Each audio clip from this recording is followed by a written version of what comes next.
Yeah. I know. It says Cater funeral drama. It's supposed to say Carter funeral drama.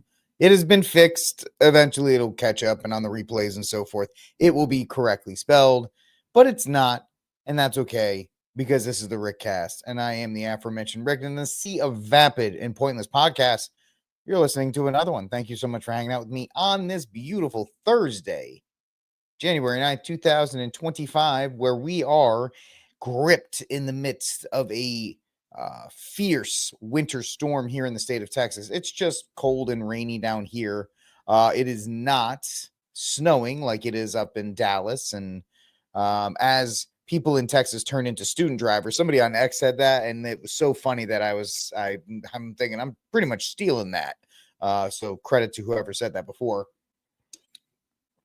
But Texans absolutely turn into student drivers whenever the rain is it rains, it snows, it's cold. They're just terrible. Sorry, they're just awful drivers. So if you're out there, stay safe and so forth. But we got our 4 stories lined up for you tonight. We're going to first talk about how Trump wants Newsom to resign, and how those two have been going back and forth. Then we're going to do a wildfire update, the Carter funeral drama, and a lot of people were saying, oh, well, Obama was joking with Trump at the funeral, which means that Trump is a globalist and the whole thing. I mean, he might be, but I'm going to give a little bit of a different explanation, which is why you tune into this show. It's not going to be your MAGA chum that's just tossed out into the water. I'm going to try and give you at least a little bit of a different opinion and a different way of looking at things. It may not be the right way in the end, but at least open up and be a little bit more rounded, if you will.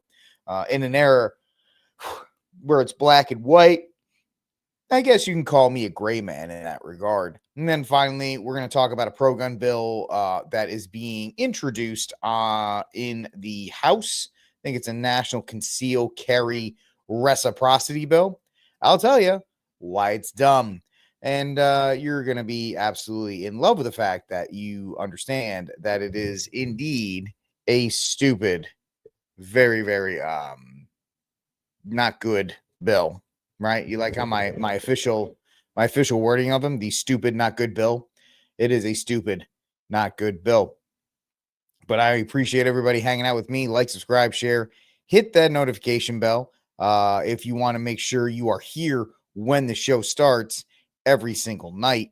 And I want you here because it's a good time and we're growing our community slowly. And I like the fact that we are growing it slowly. And I want you to be a part of it. So like, subscribe, share, notification bell, all those kinds of things will help the show continue to grow. Quickly, let me do some shilling for my stuff. If you like books, I am an author. Technically, you can find my book, The Armed Catholic, The Catholic Case for Guns and Self-Defense, at Amazon.com or at thearmedcatholic.com. It is actually the greatest book written on the topic of Catholics and guns ever. So check it out at Amazon.com or thearmedcatholic.com. Second thing, I am going to be joined, or I'm going to be joining. I think that's a better way to put it. I'm going to be joining in a couple weeks, some very good men in Charlotte, North Carolina for the 15th Annual Catholic Men's Conference of the Carolinas. February 8th, we are going to have an amazing lineup where we have the Bishop of Charleston, who will be there, John Frankman, the former U.S. Green Beret, who was very prominent speaking out against the jib jab. Anthony and Rob of Avoided Babylon, John Edwards, Catholic for Rednecks, Enoch, who's going to speak and perform, and I am going to be the master of ceremonies. So like I said, we would love for you guys to hang out with us next in about a little less than a month, February 8th, 2025, Charlotte, North Carolina. Be there. All right, ladies and gentlemen. So we're not going to mince words tonight. I don't have any hot takes. It's kind of cold out there, not just weather-wise, but news-wise, because everybody's focusing on the wildfires. That's really the big news that's coming out right now. And plus, we're getting towards the end of the week, of a week in January. So things are going to be a little bit quieter than they normally are. So let's jump into our first story of the day, and that is going to be talking about the tragic wildfires that are just absolutely destroying Los Angeles with no end in sight. There's really no end in sight with this, simply because we talked about it yesterday, the mismanagement and everything else that has been happening in LA for so long. And we're going to cover a little bit more of that today with the press conference that took place, both with Joe Biden and the mayor of Los Angeles, plus a little bit of promo material that the LA Fire Department was putting out that showed that they didn't care if you died in a fire, as long as the person that was not rescuing you was diverse. Really ponder that for a second. So let's go talking about, I know, I should next time grab something. There we go. What am I doing here? Guys, I am so on fire right now. I can't even handle it. There it is. First story of the night. We're going to be talking about Palisades Fire, which is continuing to expand. Right now, overnight, the Palisades Fire grew by another 1,500 acres. It was 15,832 acres last night. Now it's 17,234 with 0% contained. The Eaton Fire, which is a completely different fire, has 10,600 acres, also 0% contained. It isn't contained because they have no water. It isn't contained because there's not enough firefighters. It isn't contained because there was no plan in place. I know you're saying, Rick, they have to have a plan. They had a fire department. All this. Yeah, besides the, hey, there's a fire, we're going to put it out. There was actually no plan put in place by the city that had a command structure of, hey, if this happens, these are the people that we're going to use to coordinate to get evacuated. These, the fire department's going to prioritize this area, that area, this area, what areas and so forth. How are we going to contain it? What happens if it comes from this way? Where you look at different scenarios. None of that was taken into account. None of it, because they didn't care, because diversity. And when you prioritize the agenda of communists, socialists, Marxists, progressives, whatever you want to call them, because you can call them a bunch of different things, doesn't matter, you get results like this. This is the drone shot of the Palisades. It's gone. It's not even one of these situations where, oh, there's a lot of damage, but guys, it doesn't exist anymore. It's absolutely gone. And yes, that's what I was saying last night, Mark. If you understand from what happened in North Carolina, and now you look at what's happening in LA, you have to break free of this mindset that the government will take care of you. Too many people, and we've been lulled into this by propaganda and such, have just felt, hey, if there's a disaster, the government will come and take care of you. Even after Katrina, even after Hurricane Harvey, even after what happened in North Carolina, even as we're watching what's happening right now in California, the government's not going to protect you.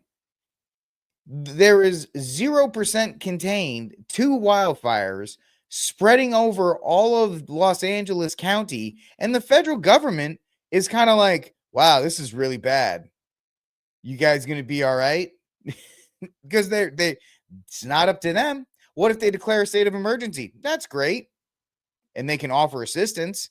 It's still the governor and the state of California's responsibility, which is why people are even more adamantly upset, as they should be, at what took place this afternoon.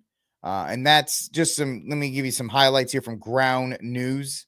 LA chief warned last month the budget cuts would affect the response to large-scale emergencies. Los Angeles cut, we talked about this yesterday, the $17 million from the budget, representing roughly 2% decrease from last year.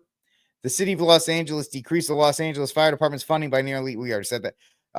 The brass originally wanted to cut the fire department funding by nearly $23 million, but again, that was just too much. Then the LAPD received nearly $126 million increase in funding this fiscal year, as reported by Los Angeles Comptroller Kenneth Meha in October 2024. And it didn't get much better for people when, I'm sorry, you didn't see any of that. You didn't get to see my amazing stuff here. Take a look here at this stuff, right? I don't know what that is. Get out of here.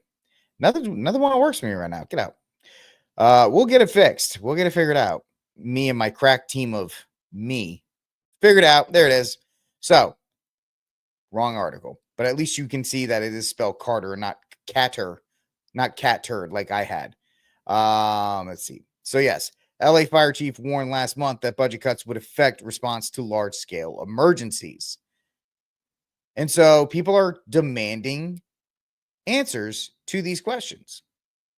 And this is what you got when you confronted your leaders today at these press conferences. The first one being the mayor to any of these questions. Mayor, LA County is in a panic state.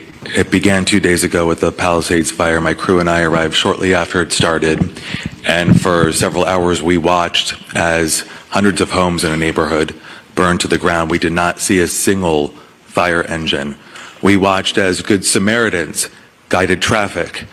There was fear and there was a lot of confusion. You were out of the country at the time. Shortly after the fire started, a press release was put out warning of this fire behavior. My question to you is, what explains this lack of preparation and rapid response? Let me just say, first and foremost, ooh, here comes the deflection, right? Shedding off the blocker like you would in football. She's going to shed this question like she's a defensive end for Georgia at this point, playing in the Sugar Bowl. She is just absolutely going to shed this sucker.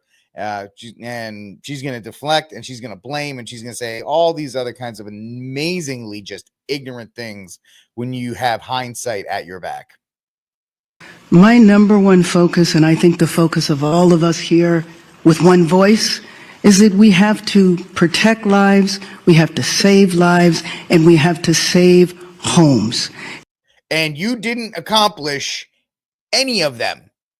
Let me just tell you, as a fat guy sitting in a room here in Texas, let me give you my analysis. You didn't protect, people died. You didn't protect property because most of it's burned as these homes are gone. And then what was it? Protect lives, protect people. How many people were injured? How many people's lives have been destroyed? Because that's protecting people as well, trying to protect their property and the things that they've accrued and their personal everything. No. You failed in every single solitary category. Rest assured that But when that did not rest happen. assured, let me finish. Rest assured. How can you finish? Let me finish. Okay, you didn't do it. Move on. When that is done, when we are safe, when lives have been saved and homes have been saved, we will absolutely do an evaluation to look at what worked. Nothing they love more. Nothing politicians love more than doing evaluations. We'll sit around and we'll talk about it. And we'll talk about the things we didn't do right and the things we could have done better. And then we'll come to a consensus of blah, blah, blah. And then we'll move on, blah, blah, blah. None of it matters. They'll publish a report in April or May of this year. Nobody's going to care. And you know why nobody's going to care? Because they're too busy trying to rebuild their life. They don't care that you guys came around and said, yes, we talked, right, ladies? We talked, and it seems like there was we didn't talk a lot. There was the breakdown in the communication structure, and we didn't speak with one voice, which is why all of this, nobody gives a rat patooey of what you're going to try and string together with a bunch of DEI buzzwords and progressive just mumbo jumbo to try and push the blame. Because I can already tell you what's going to happen when they sit down and when they talk and when they're going to say, oh, climate change got the better of us and we weren't prepared because we need to be more ready for climate change, even though it's the number one state in this union that prepares for climate change and taxes their citizens at 55% and does all of these other things and restrictions and doesn't, tries to protect the little fish, a silly little fish that Delta smelt, which is why you don't have any water in Los Angeles and you don't have any hoses that work and you don't have anything else. But they'll be able to weasel their way out because it's LA and California, and somehow you guys have just accepted that you have just a mismanaged structure. What didn't work, and to correct or to hold accountable any. Nobody's being held accountable.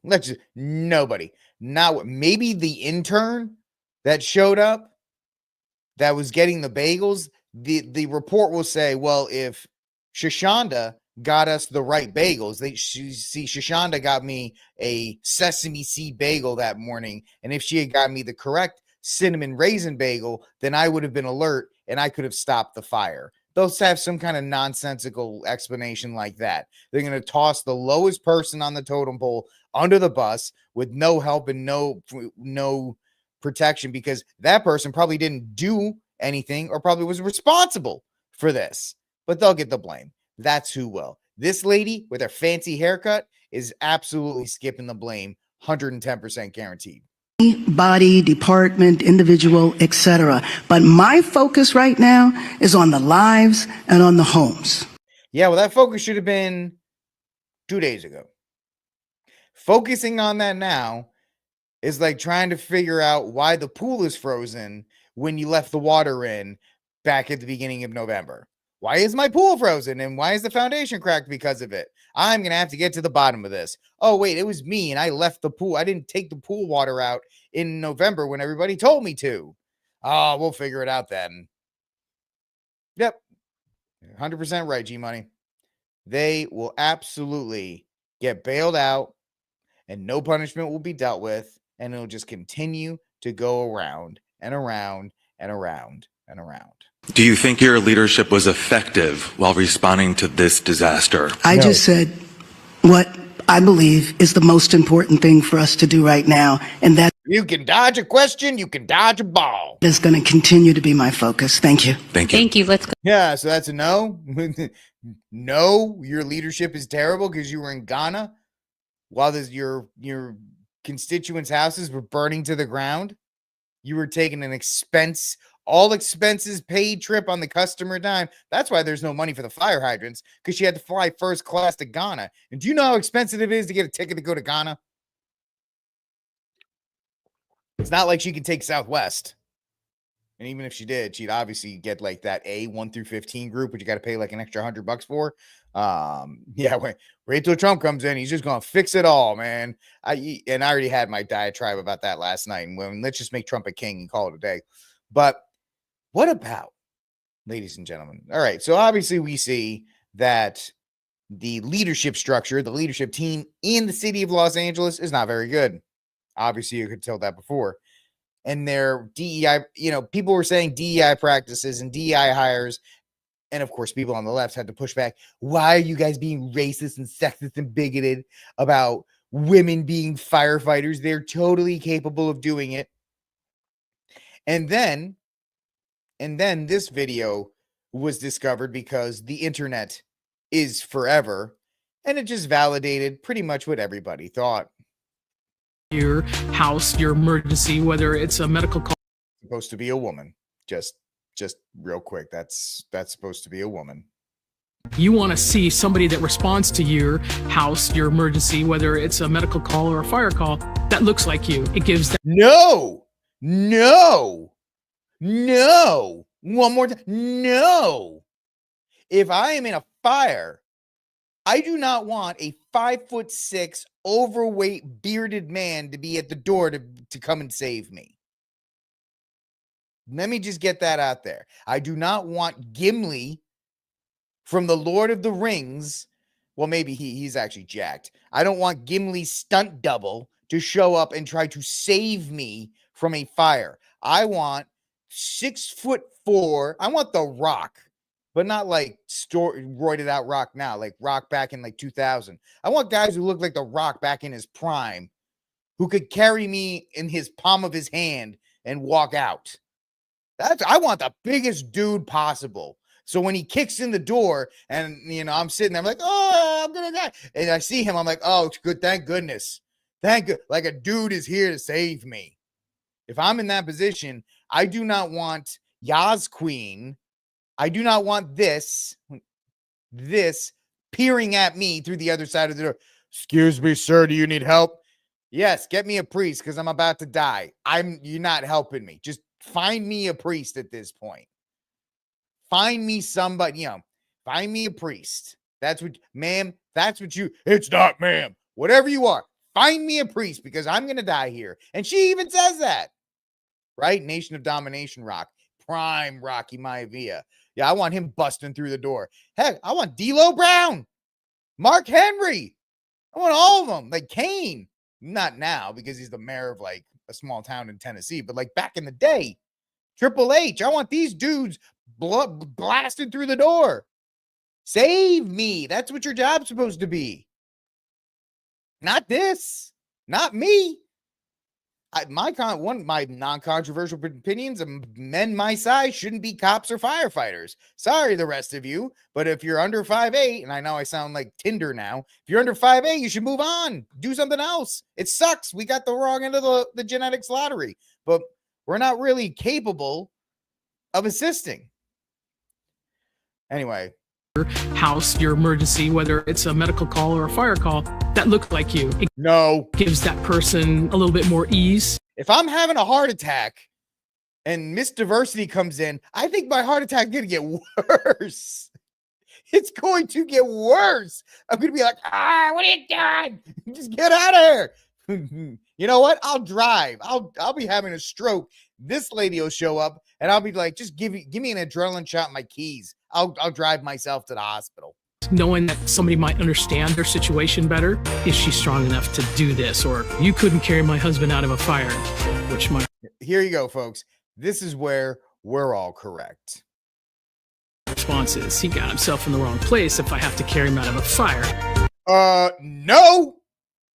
Do you not understand how fires work? I've seen Backdraft enough times. I've seen enough movies. I know how fires work. It's not like the fire started and he went, where can I go that would make the most difficult way for the firefighter to come and save me? Especially when it's a Yaz Queen. Can you imagine that? You're in a fire and you're hoping against hope that somebody comes and saves you. The Yaz Queen shows up and she's like, sorry, sir. You shouldn't have put yourself there. In my bedroom? In my basement? Now I have to be on regard for where I am in my own home in case there's a fire because the Yaz Queen can't save me. It's your fault if you got there. Shut up. Yeah. I'm out of a fire. Only 5% of firefighters are women, and most of them are volunteers. Right, a man would have a hard time. Mark Henry would have a hard time carrying her out. Yeah.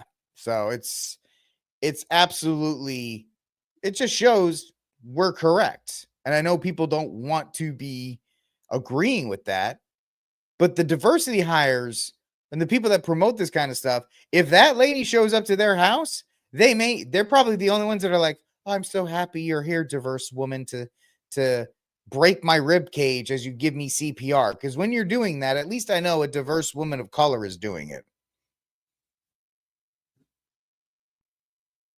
It's absolutely just bonkers that people even think this way.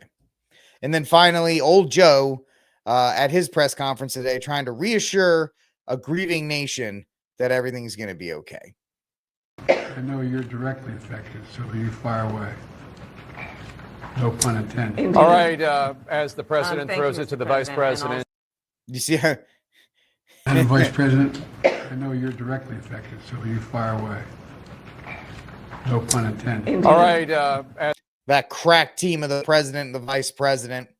Yeah, Kamala, you lost the race. I could have beaten Trump. I hate you, but your state's burning. So here you go. It's like two people that can't stand each other. Just get it over with at this point. It's so uncomfortable. It's like a couple that we all know needs to just break up that just won't break up. They're just still together for one reason or another, and we all have to sit there and just kind of abide by it and wait for it. Although there is some positive. I think we already showed this one of yeah, we did. This is just one more time. Another view of the Palisades and how it's just gone. All this is gone, and there's still more to burn. There's still more to burn. The fire, and she's like, when the homes, this is the reason I'm showing you this. The mayor of this city said her job was to save homes. I mean, is this on a rubric? Are we on a bell curve here? Because none of this looks like a passing grade. None of it does. And you remember old Teddy Cruz, and I don't want to defend Ted Cruz because he's awful, but when Ted Cruz got raked over the coals because he went to Cabo or whatever during the last polar vortex down here, Ted Cruz is a senator, man. He has no impact on how the government runs. You know who does? Gavin Newsom. And I think people are starting to see that Gavin Newsom is pretty worthless, especially when you have people giving him the Justin Trudeau treatment. What do I mean? Check it out. Yeah. Governor, I live here, Governor. That was my daughter's school, Governor. Please tell me what you're going to do. I'm not going to hurt him, I promise. I'm literally talking to the president right now to specifically answer the question of what we can do for you and your daughter. Can I hear it? Can I hear I'm sorry. That's amazing. That's amazing. Because he gave the best political, ma'am, my heart. Like, it's so robotic. You can tell, like, he just went into like default.ex, execute, feelings, and assumption go. Ma'am, I'm on the phone with the president right now trying to figure out how to, like, yeah, you're trying to figure out how to fix my daughter's specific school, right? You don't even know who I am. And her response, can I hear it? Like, deer, it's a good thing he has glasses on because it'd be deer in the headlights. Deer in the headlights. I want to hear that again. I need to hear that. Specifically answer the question of what we can do for you and your daughter. Can I hear it? Can I hear your call? Because I don't.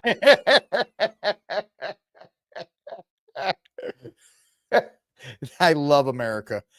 I love you guys when you guys get finally fed up and you treat these politicians the way they need to be treated. They're not royalty. They're not bourgeoisie. They don't have titles of nobility. They are people that are supposed to work for you.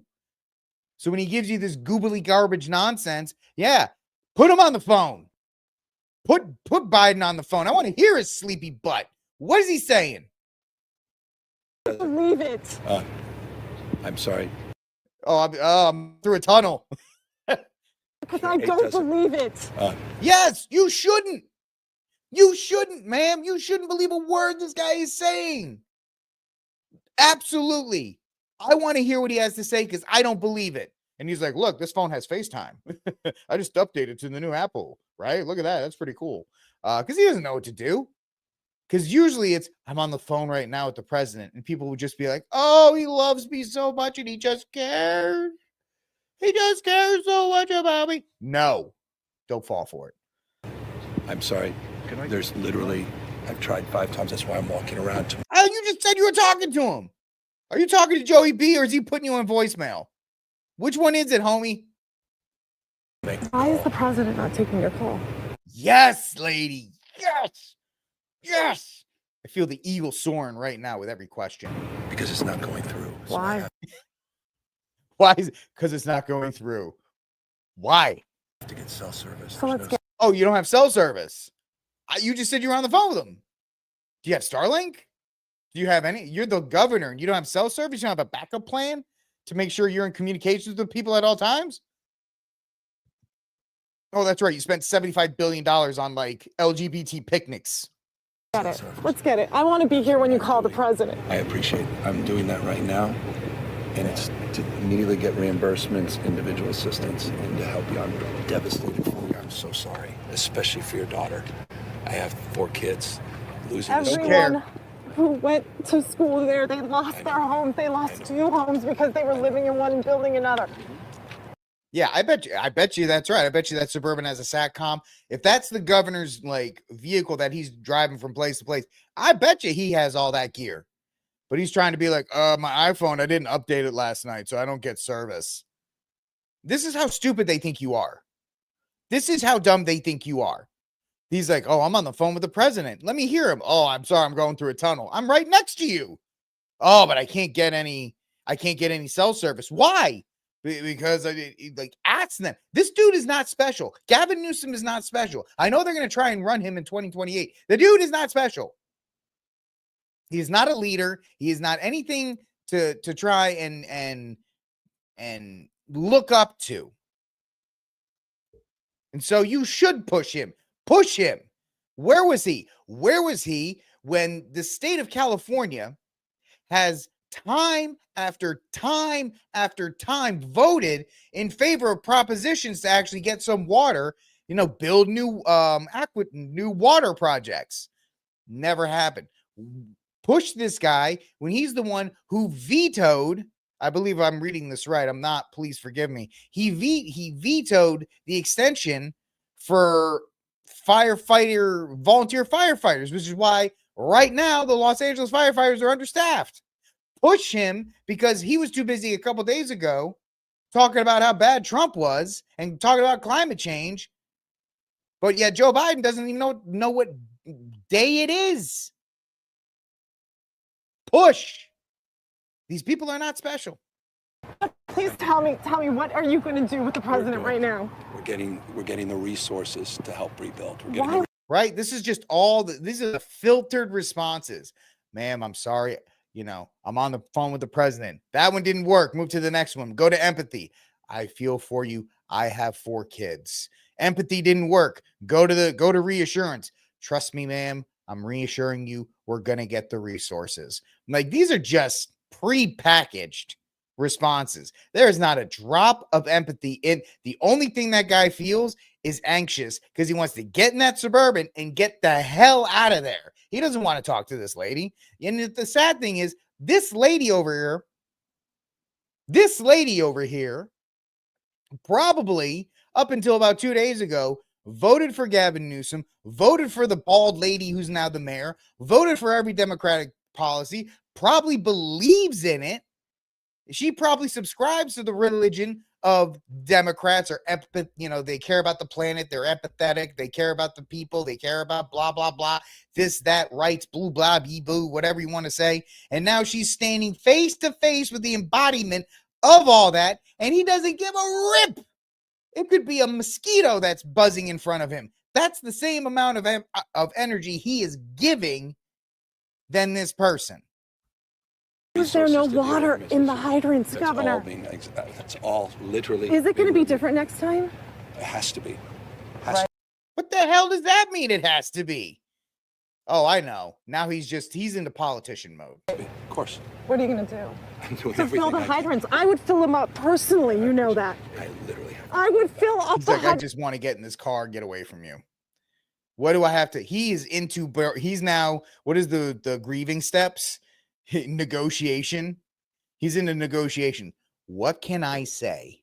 What can I say to you that will get you off my back? What can I say to you to get you off my back? That's all I care about. Myself. I understand. But would you do that? I would do whatever I can. But you're not. I see. There's water dripping over there, Governor. There's water coming out there. You can use it. You have an obligation. And I know he's uncomfortable right now. But guess what, homie? You have an obligation as the man who was elected by these people to listen to this woman for as long as she has. If she's going to cry to you for an hour, you need to suck it up and listen. Because that's all she has right now. She has no home. She has no belongings. She doesn't have a school. She doesn't have a plan. She doesn't have anything.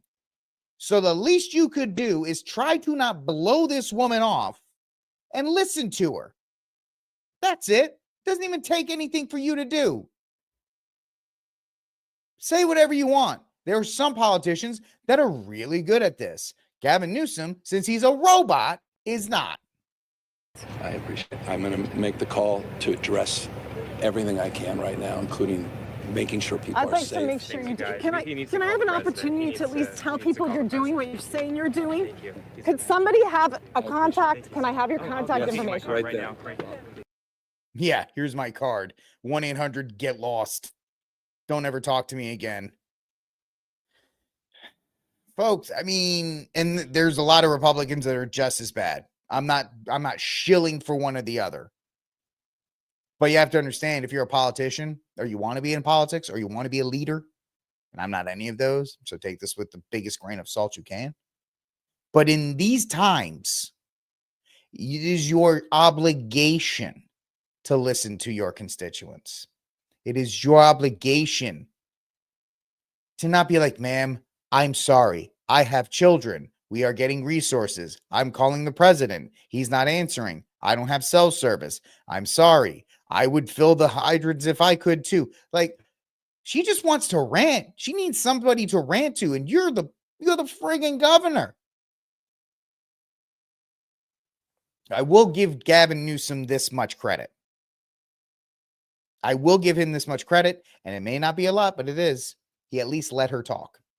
He didn't give her he didn't do it right, but he didn't, and only because it would have been a media nightmare. He didn't push her off and be like, have his security just like pull her away. It was totally, it should be studied by people who want to get into politics. This is not how you deal with a constituent who's angry. So it's absolutely sad to watch that. But that's the state of California and the wildfires that are happening right now. And Newsom being called on to resign. We'll talk about that real quick. Yeah, he's facing a lot of pressure from that as well. Where is it? I have it around here somewhere. I know I've been ranting for so long. I don't have access to the page anymore. Ground News. Thank you. This is from thehill.com. Trump says Newsom should resign as Los Angeles fires rage. President Trump, or President-elect Trump, has cast blame on California's Gavin Newsom for the raging wildfires. It is, because he's had a role to play in it. He is the leader of the state. So when you have a failure of this magnitude, somebody's got to take the blame. And the mayor doesn't even know what day it is or how to tie her shoes. So he is the one that has to take the blame on this. One of the best and most beautiful parts of the United States of America is burning down to the ground. Trump posted on Truth Social. It's ashes, and Gavin Newsom should resign. This is all his fault. President-elect's criticism of Newsom has sparked a political battle over the fires that have killed at least 5 people and remain 0% contained. I don't think Trump is out of line calling for this. I don't think he's out of line calling for this because Newsom has absolutely failed the people of his city, of his state. And you have shown that you are not fit to lead if that's how poorly you run this. And if that's how poorly you put these things together, especially after you brag about California being the biggest state with the best economy and the best people and the best this and the best that. And then there's a fire, which I get. The conditions were set there, but the fact that it's dry, the fact that the winds are ungodly, and that the way the canyon is set up, that it's really hard to do. But even still, if you're going to have people there, it's your job to make sure there's at least a plan in place to try and stop it. But yeah, Newsom should resign. 100%. 100%. And that's not even, it's just because the mayor's not going to resign because she doesn't even know how to. I don't even think she knows where her office is at this point. But obviously, leadership is that poor. When she's asking the question, that poor lady's asking the question, is it going to be different next time? And he says, it has to be. That's not a definite, yes, it will be. That's a blow off. Well, it has to be. What the hell do you mean it has to be? I'm sorry. I'm cursing a little more than I am usually. What do you mean it? You say yes. Yes, it will be. And yes, we're going to look at this and I'm going to make sure that people don't lose their stuff next time. Because if you guys are not happy and if you guys are doing bad, that's a bad reflection on me. But that we don't look at it. Our politicians don't look at it. They look at it as we are peons and ants to rule. That lady is no different than a mosquito or an ant in an ant farm to Gavin Newsom. And so, yeah, Trump can call, and I think he should. And I think when Newsom runs in 2028, which I think is in the bag, it's going to be the primary is going to be him, Federlurch, and AOC, and maybe a person to be named later. People need to bring it up. The guy doesn't know how to lead in an emergency.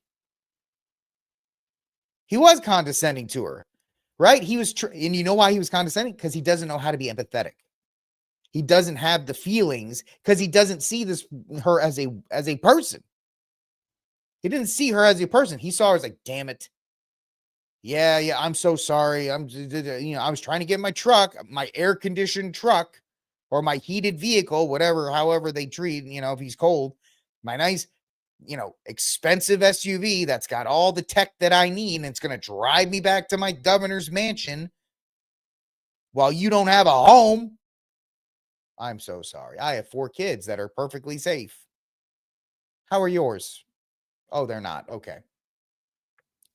So the wildfires continue to be a political and natural disaster, and it's awful because, as I said yesterday, yeah, they're millionaires and there's celebrities and there's a lot of people that didn't ask for any of this. There's a lot of people that are just normal, everyday people who lost everything. And now they're going to get 50 cents on the dollar if they're lucky for their homes, because I read today what had happened is that State Farm was not allowed to increase the premiums to cover that they felt was necessary for the coverage. That's why they left. That's at least one explanation. They were like, hey, we need to raise the premiums in order to cover. And California was like, no, we're California. We're super progressive. You can't do that. So State Farm said, see ya. And the state of California had something called the FAIR Plan, essentially, because they always have to call these things, which is the state-run insurance, kind of like how the federal government has the only claim on flood insurance. The state of California had their own fire insurance, but it only had like $200 million in it, which you're thinking $200 million, that's a lot of money. Yeah, no, not when you're looking at the millions and billions of dollars that are now gone in the Palisades. But that's how they were able to get around. Oh, well, State Farm left. Well, the state said, oh, we'll cover it if anything happens. Yeah, not for something like this. But it's just an absolute nightmare. And there's so many people, no matter how bad you think of somebody, your home, especially generational homes, which don't even exist that much anymore. A lot of those homes in the Palisades were generational homes because of the wealth that was passed down through them. Having those things be just destroyed, it's awful. You're watching videos of just innocent people, your middle-class people, or as middle-class as you can be in California, trying to talk about like, hey, this is my daughter's room and that used to be my daughter's play area. It's just awful. It really is. It's something I wouldn't wish on my worst enemy. But we're watching it. They unfold here on Rickcast. I am the aforementioned Rick. I didn't think I was going to go for 30 minutes on that, but I did. So we're going to move on to our next story. Let's talk about the Jimmy Carter, not Carter, family drama. I'm looking on X right now on the live cast. It says Carter funeral. I guess it is the Carter funeral drama. Let's get to it, ladies and gentlemen, and children of all ages. Jimmy Carter's funeral service, because did you know today's a national day of mourning? I didn't. I don't care, but it is at the Washington National Cathedral, which the Washington National Cathedral is not a Catholic church, but it has the Jerusalem cross in the middle of it. Same Jerusalem cross that, members of Congress said that Pete Hegseth having it tattooed on him meant he was a Nazi. Yet it's one of those funny things. But former President Jimmy Carter was buried on Thursday after ceremonies in Washington, D.C.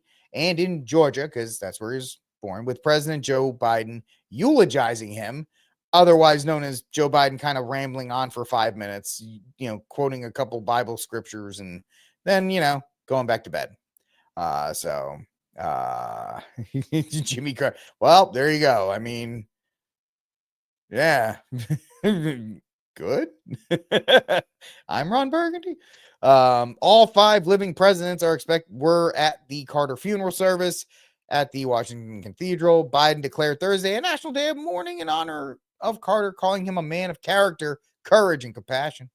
Carter's grandson, Jason Carter, not the basketball player, emphasized the power of regular people. Yeah, because Jason Carter, the grandson of a president, knows all about the everyday person during the eulogy service.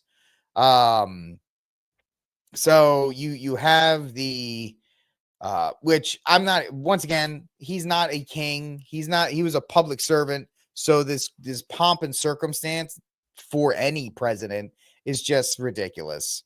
Carter being brought to the cathedral, and you can see spots of the Jerusalem cross down here. There's Joe Biden using him to stand up. There's all the politicians. Bill, who's like, when can we get out of here and hit the bar? Hillary, who's like, I should have been president. Who is that? I don't even know who. Oh, is that George? Is that W? That's George W. Bush, who's like, I need another beer. His wife, like, how am I still married to him? Obama's like, I'm so happy Michelle decided to skip this and go to Hawaii. That's a fact. Trump being like, I'm so happy I won again. Melania, sad day. Apparently her mother died on the 9th, way back when. The first family, and it's cold outside, but it's cold as ice right here. I mean, this might as well be the Grand Canyon between these two. And so a lot of fun. There's Joe Biden delivering the eulogy where he's like, I just talked for 5 minutes. And this is a subject right here that there's 2 videos. I didn't get the second one. The first, the big video was Kamala came in and saw that Barry and Donnie were talking. And she was so upset that, like we're in high school and she didn't sit at the cool kids table and she was watching the cool kids talk and she just was really, really sad about it. Right. Everybody's shaking hands. Trump shakes Pence shakes Trump's hand, blah, blah, blah. All of this other stuff that nobody cares about. Yada, yada, yada. And then I think I'm going to have to find it. I know I don't like doing this during the show, guys, but there's a video of W and I have to do it because W is kind of just such a bro. He shouldn't have been president. Jeb should have been president. And then we all could have been like, W is the coolest dude ever. Because I think that's how this would have worked out. But, dude, W. Bush is hysterical. Yeah, he's responsible. He's a war criminal. He's responsible for the war on terror. But sometimes you're just like, you're such a bro. You're just such a bro. That there's the video that's out there with him dancing with Putin like 10 years ago. And then there's the one where he was banging on the bongo drums that one time. He's just a man who's happy in the moment. You just got to give W that. He's always just a happy guy. And then, it's pretty, you're not in the club when you can do stuff like this to Obama. Check this out. I'm watching it again. He gives him the stomach slap. For the guys who are watching, you have the boy who you do the stomach slap when you're like, what's up, buddy? Watch W. I don't know why I find that hysterical. I think that's the funniest thing in the world where, he just gives him the stomach slap. Hey, W, or hey, Obama, what's up, buddy? He's at a funeral and he's like, what's up, my man? How you doing, Obama? Everything good? How's your wife? I don't like her either. But yeah, that's true. Michelle Obama decided to skip the funeral to go to Hawaii, and and Barry was probably like, oh no, please don't skip the, thank goodness, get out of here, lady. Yeah, Steph, you're right. I didn't show that, but Pence's wife was shooting daggers at Donnie. Oh well, stinks to be you. But and let's see here. We got a couple more of the drama. There's Trump coming in. Hey everybody, it's me. Yep, I won again. Hey, your movie sucked, Al. Yep, nobody liked it. Hey, Pence, what are you doing here? All right, whatever. Yeah, your wife's ugly too. Look at my wife. She's more beautiful than yours. Bye. Yep, I'm gonna go. I'm gonna sit over here where the winners are. Bye. And then he takes his seat. So you have all that. And then you have this moment where MAGA just lost it.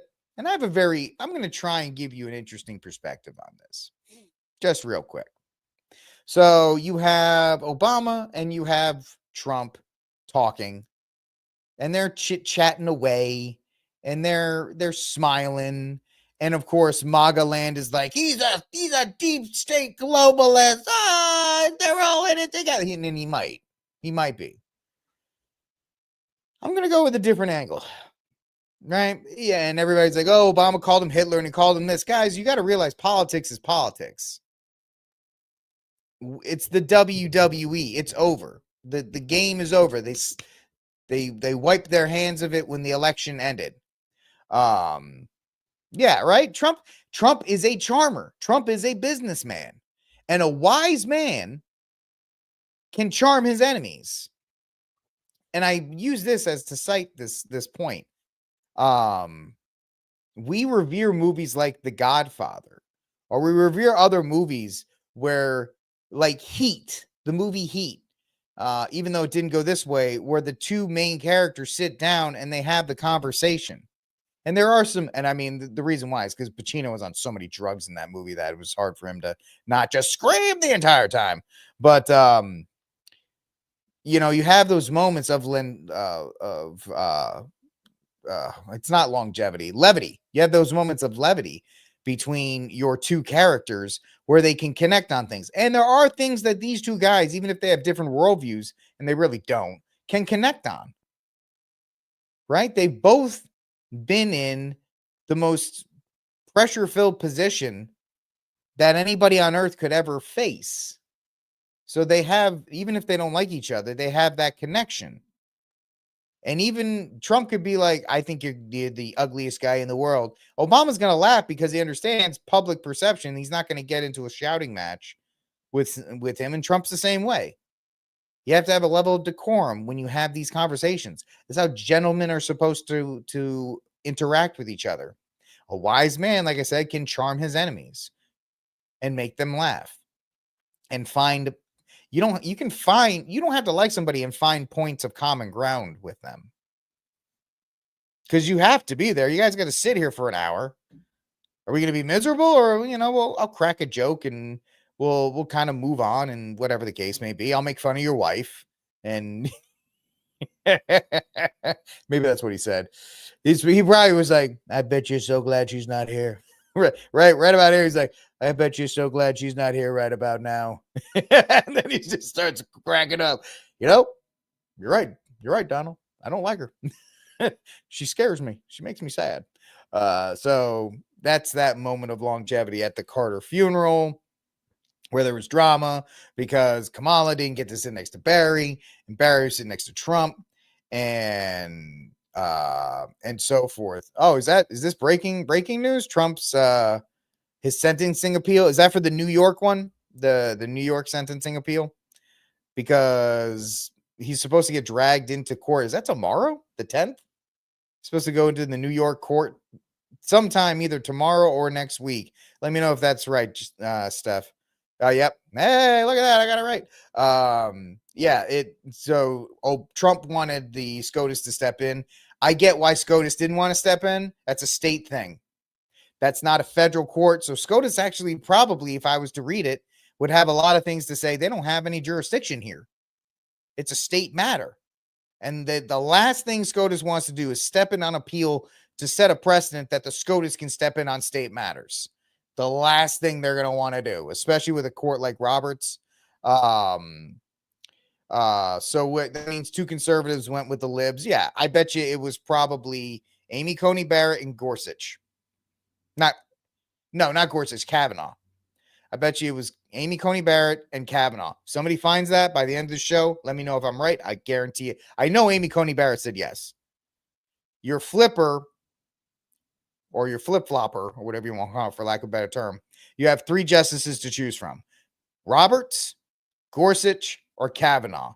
I think it's Kavanaugh that sided with Amy Coney Barrett. Roberts is a good guess, Steph, because Roberts is very defensive of how his court is going to be looked at when he's dead. I call him, he's a first paragraph kind of guy. What I mean is he's obsessed with what the first paragraph of his obituary is going to say. And he is determined to have his court be a court that was always neutral and not politicized and blah, blah, blah. So Roberts is an excellent guess, and especially with something as big as meddling in state affairs. So that would be good. I think we all can agree Barrett's going to be is going to be it. He knows that SCOTUS's approval is in the toilet. Yeah, no, I would not doubt him trying to do that. So we'll see, Steph, tomorrow. We'll see. I'm going to stick with Gorsuch. No, I don't even know. Kavanaugh and Amy Coney Barrett. I'm trying to say it right. Kavanaugh and Amy Coney Barrett. Steph says it's going to be Amy Coney Barrett and Roberts. Watch us both be wrong, and it's like Gorsuch and Kavanaugh. Just random out of left field, completely not even correct. All right. Last story here on Rickcast, as I am the aforementioned Rick. Like, subscribe, share, hit the notification bell, hit all the fun buttons to help this show grow. If you're watching on Rumble, give me a like and a thumbs up and follow. If you're following, oh, hey, Hot Dog 99. What's going on, man? I'm sorry I haven't seen you all show. I'm checking in on the Rumble comments. What's going on, Hot Dog 99? 990. Thanks for hanging out with me, man. I appreciate you hanging out here. And everything looks good on X. No comments here, so that's good. Well, that's not good. I wish you guys were, but I didn't miss any like I missed here. Anyway, last story of the day, and it's a real quick one. It was Roberts and Barrett. Daggone it. You couldn't give me a day. Yes, Steph, you won, which means nothing because usually my predictions are off most of the time. Good job. No, that was good. And her reasoning was 100% right. That SCOTUS's opinion is in the toilet, and Roberts does not want to be the SCOTUS, the Chief Justice that sets the precedent of meddling in state affairs. So that's no bueno. All right, last story of the day, ladies and gentlemen, before I jump out of here from gunownersofamerica.com, a great organization, truly great. President Trump has already promised to sign a concealed carry reciprocity bill if it lands on his desk. Let's act now so it hits the resolute desk as soon as possible. So, the Constitutional Carry Reciprocity Act, H.R. 38, I wonder if they meant it that way, has been introduced by Representative Hudson and 120 House representatives. I think this is stupid. But Rick, you're a gun guy. You're the founder of L112021, and you're 2A and Catholic. I am all those things. And I think forcing a concealed carry reciprocity map is a stupid idea. Because even if you get it passed and I take my gun into California and I'm like, concealed carry reciprocity act, the cops in LA are going to throw me in jail. The cops in New York are going to throw me in jail. The cops in Chicago are going to throw me in jail. Because you know why? Because they're going to go, yeah, we don't recognize that. Thanks, though. So this idea that my feeling, you think Cannon will get a SCOTUS position, Thomas is getting out. Who's Cannon?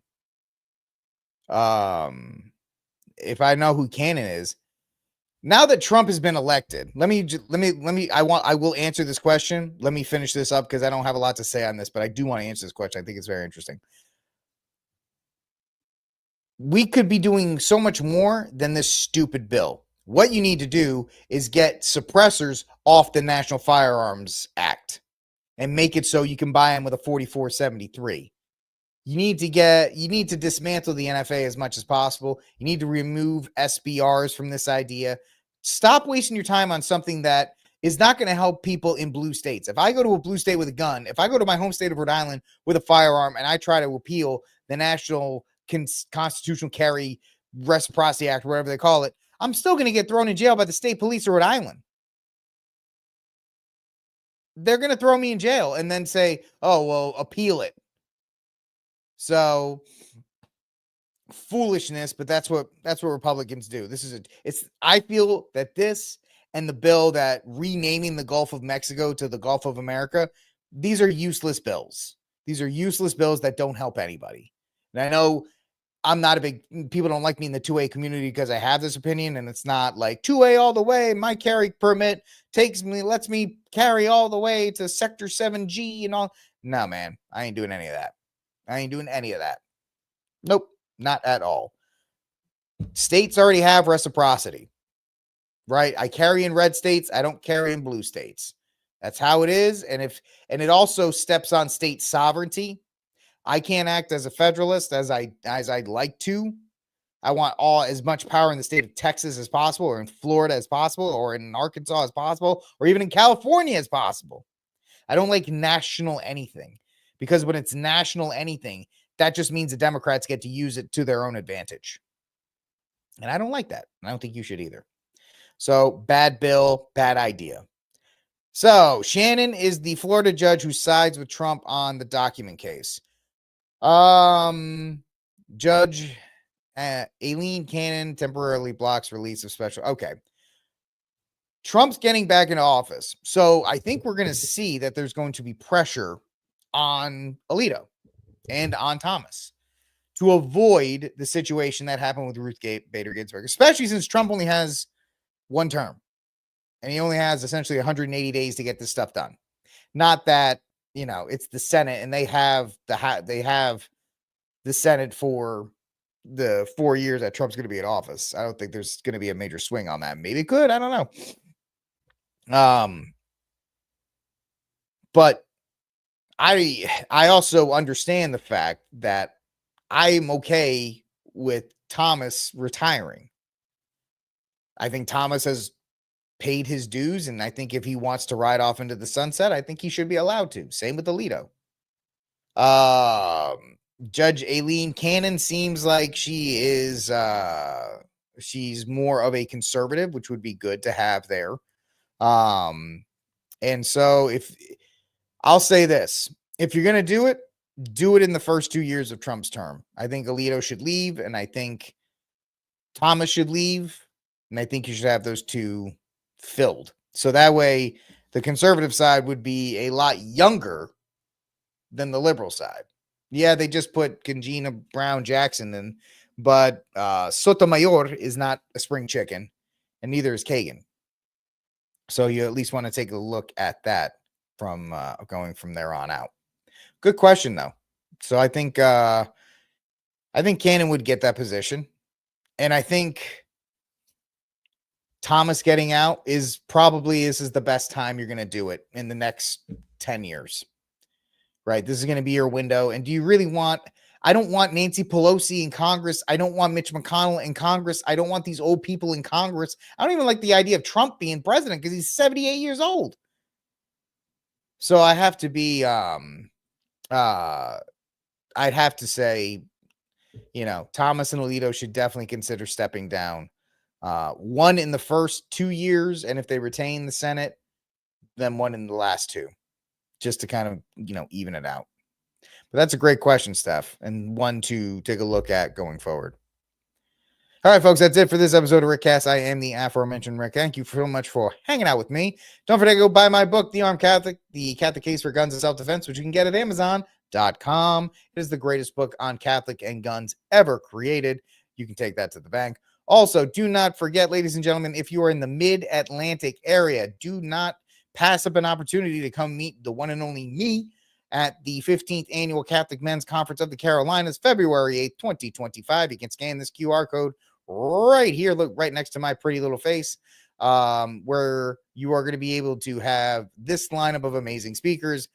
The Bishop of Charleston, John Frankman, a former U.S. Green Beret and JAB proponent.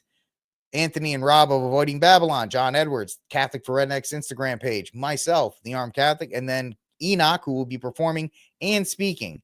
Once again, that is the Catholic Men's Conference of the Carolinas, CatholicMenoftheCarolinas.org, February 8th, 2025. I hope to see some of you there. Yep, there I am. All right, folks, thank you so much for hanging out with me, guys.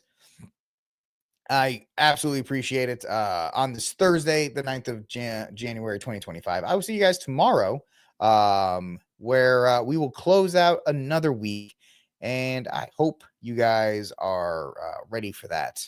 I don't know how else to say that. Like, subscribe, share, right? Such a classy dude. Like, subscribe, share, hit the notification bell, hit all the buttons. Help this show grow. If you're watching me on the X feed, make sure you hit the follow button so we can grow the show as well. I will talk to you all tomorrow. God bless and free Dexter Taylor.